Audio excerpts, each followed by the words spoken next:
Башкы прокурор Өткүрбек Жамшитовдун 17-сентябрда Коопсуздук кеңешинин жыйынында билдиргени боюнча прокуратура жана башка укук коргоо органдары тарабынан 2018-2019 жылдары жана 2020 жылдын 8 айында кылмыштардын жана жоруктардын бирдиктүү реестрине коррупцияга жана кызматтык кылмыштарга байланышкан 6541 факты катталып, сотко чейинки териштирүүгө алынган.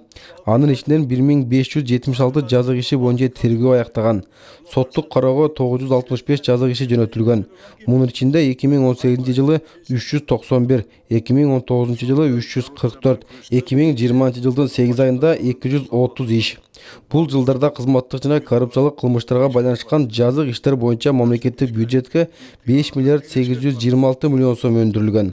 Ал эми 2,5 жыл ичинде кызматтык же коррупциялык кылмыш үчүн айыпталган 648 адам сот жообуна тартылган. Булардан соттун өкүмдөрүнүн негизинде 334 миллион 519 миң сом өндүрүлгөн. Башкы прокурор Өткүрбек Жамшитов Коопсуздук кеңешинин 2018 жылдын 8 февралындагы чечимин ишке ашыруу жана прокуратурадагы коррупцияны жоюу үчүн көзөмөл органынын бардык бөлүмдөрүнө видео байкоо орнотулганын кошумчалады.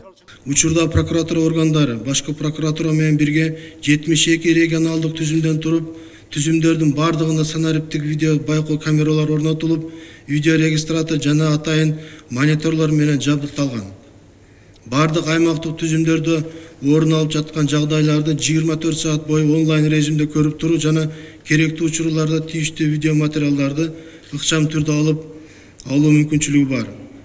Кыргыз Республикасынын Коопсуздук кеңешинин чечиминде көрсөтүлгөн сунуштамалар Кыргыз Республикасынын башкы прокуратурасы тарабынан улантылып аткарылууда жана үзгүлтүксүз көзөмөлдө турат.